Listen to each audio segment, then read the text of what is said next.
start. Hello everyone, and welcome to Idiotic Ultimara Plays. Actually, 2 seconds. Pause. Shush. Idiotic Ultimara Plays Civilization 4 Caveman2Cosmos on what will be Deity Hardcore Ruthless AI mode. I have completed this game with Immortal Hardcore mode, and I was thinking of making it even more difficult by making it Deity. I will be going Mansa Musa for this run around, because in my eyes Mansa's pretty overpowered. Financial, scientific and excessive. They all work really well together. Financial gives you plus 5% commerce and plus 1. I'll go through the stats of what it is. But Mansa's, all his traits work stupendously well with each other. Anyway, I will be playing on the Perfect Mongoose map, on a large map. I will be playing with 5 AI, and then me. I will be playing on a tropical climate, low sea level, prehistoric era, eternity, speed. I will allow Pangeas. I don't know what this climate system is. I can start everywhere, doesn't matter. I will have a default amount of rivers and a default amount of resources. Yeah, that'll be fine. I've not played on Perfect Mongoose yet, so this is even harder for me. All these first ones I won't be starting with, so I won't be having I will be having barbarian civs, and I won't be having a barbarian world. This is when every single civilization in the game creates a barbarian city. So you would have 6 barbarian cities within the game. So we'll all start as minor civs. To conduct any sort of diplomacy, you yourself have to be in writing, and one of the AI also has to be discovered writing. Usable mountains. After a while you can start using mountains, as it says. Surround and destroy. This is when the more troops around, more units around one of their units, the easier it is to kill them. Advanced diplomacy adds new diplomatic options. Unlimited wonders. I will be having this on because I like to have all my wonders in one city. Some people probably don't, but I tend to do. And the limiting the wonders is pretty damn annoying. It's like you can only put 1 wonder in it at population 1, 2 at population 2, 3 at population 4 or something like that, and then 4 at population 10. It's annoying.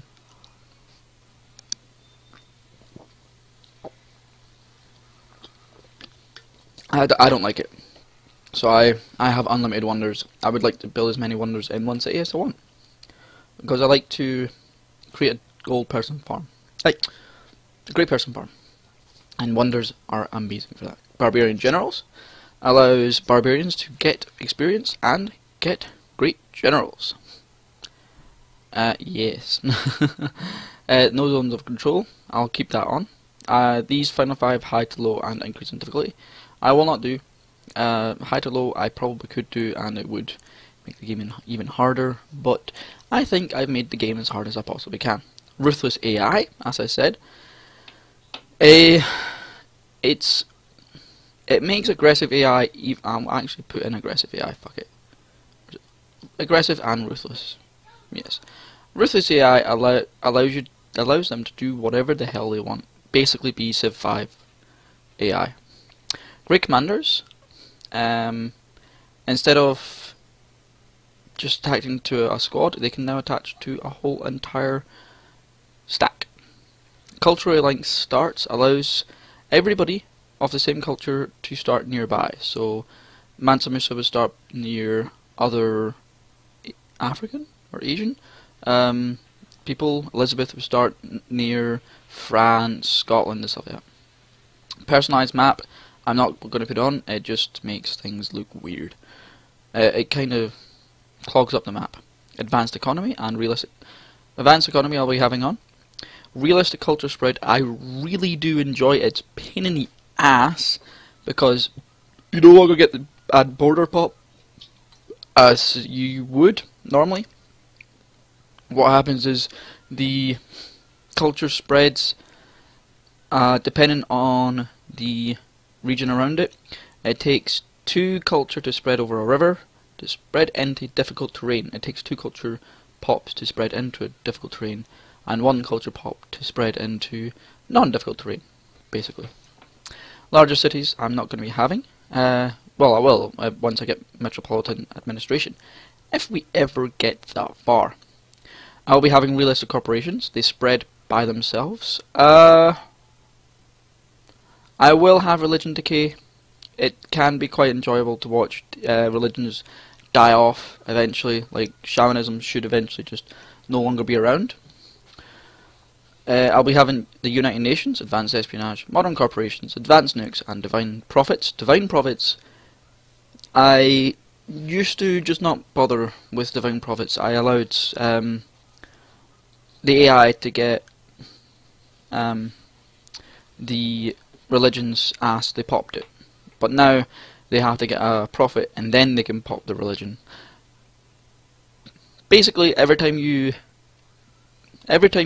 research a religion first, you get a prophet, a great prophet, and that allows you to pop that religion if you like it. You don't have to, that is. And again, sorry for this unable to connect thing. I'm actually live streaming, but nobody's watching, so it doesn't really matter. No set limits. I'll be having set limits from civics and fixed borders. I will be having an infinite amount of XP, so yeah. It allows the unit to constantly upgrade, and they don't go back down to 0 experience every time. I'll be having limited national units. I'll be having negative traits. I'll be using developing leaders. This is the more culture you gain, the more traits your leader can get. For every 2 traits, you have to either get rid of a positive trait or gain a negative trait. Scale city limits. This just allows you to build more cities depending on the size of the map. And I will be playing on large because any larger the game really becomes laggy. Really laggy. Very quickly too. What else? Not having focus traits. That is like a different type of traits rather than... They are financial and scientific, but they change a little bit. I will not be having religious disabling. I'll be having upscale buildings and unit costs depending on the size of the map and how hard it is. I'll be having Caveman2Cosmos Combat Mod and Size Matters Fighter Flight. Minimum city border. I will not be having on. More rivers, more resources. No and no, because that pretty much makes these default things pretty useless. So I won't be having that. I'll be having limited resources, default resources and default rivers. I will, when I use specialists, they will give me experience for certain units. And I will of course be playing on Nightmare mode, which makes everything harder. It makes Deity mode really damn hard.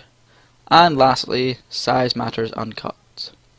Automatically turns on the base size matters option, but forces all units to start with their normal base strength and HP values.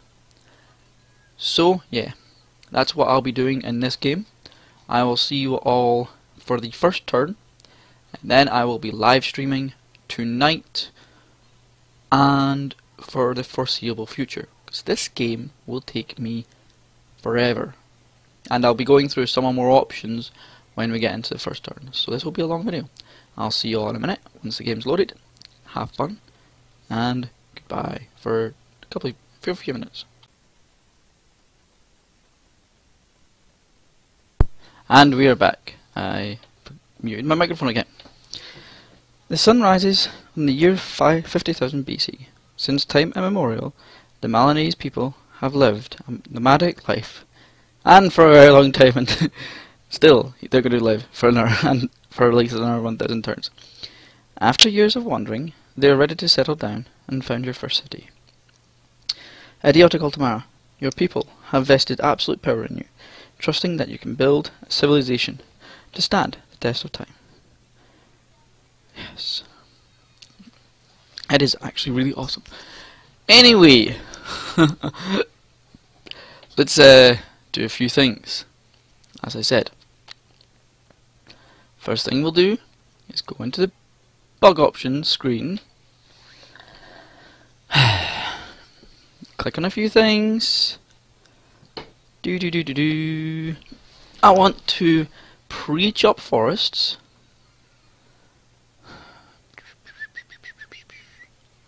I want minimize AI turn time. Nope.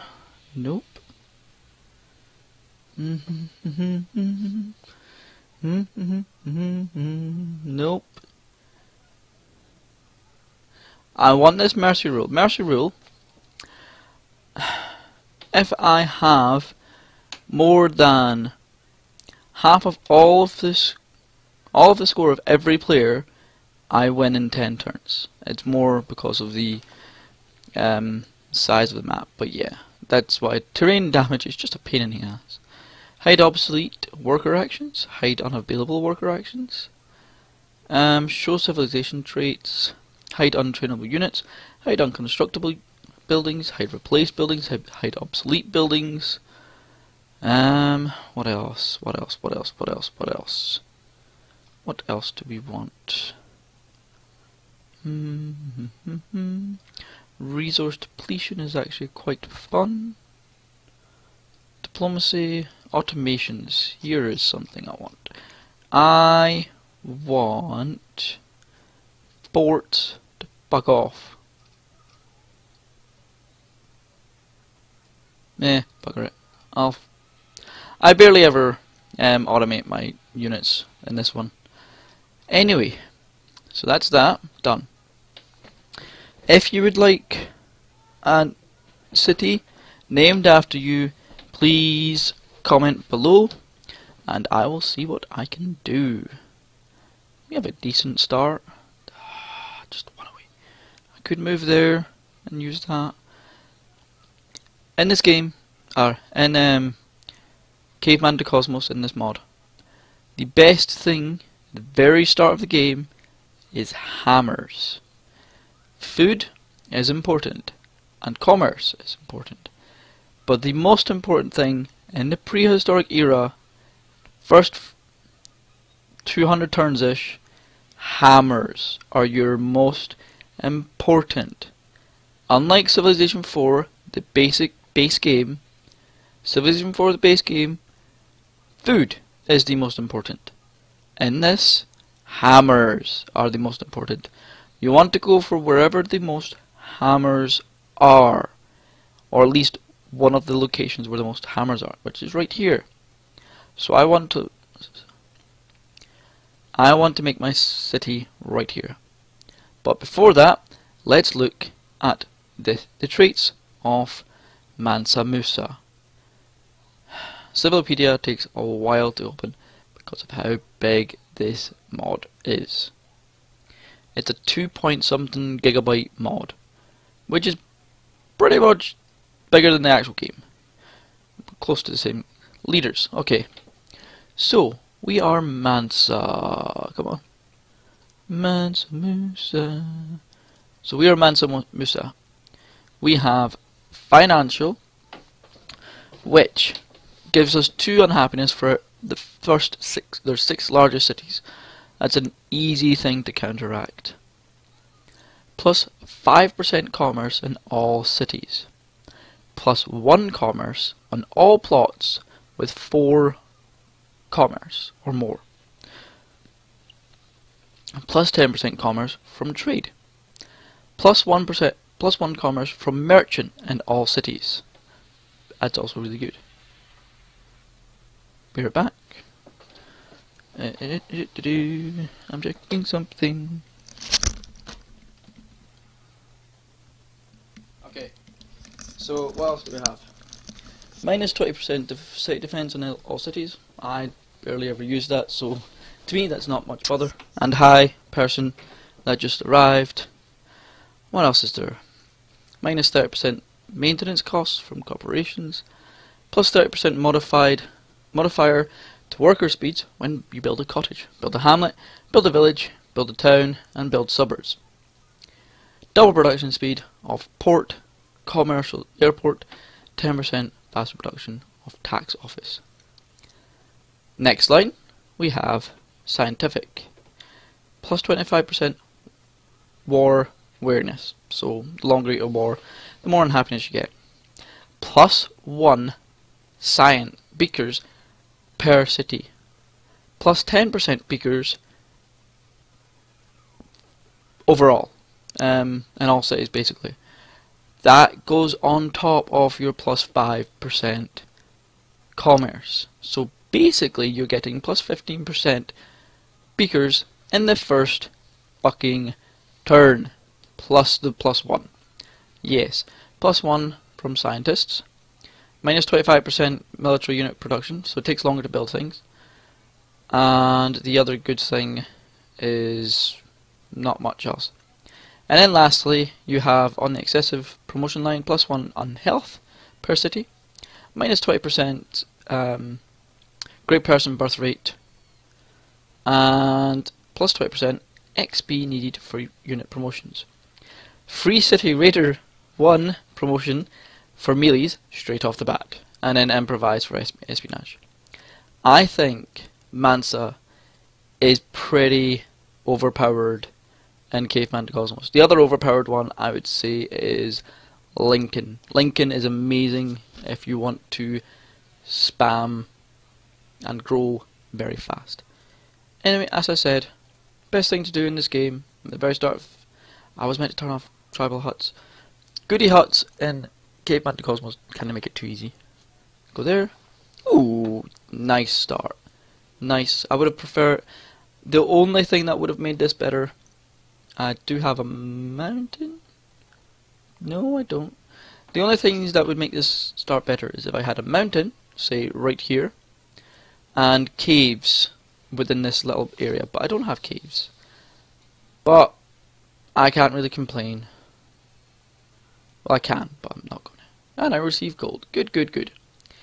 Anyway, I hope you all join me for the next session, which should be tonight, where we will continue what we do, continue what we're doing, and hopefully win on Deity mode hardcore.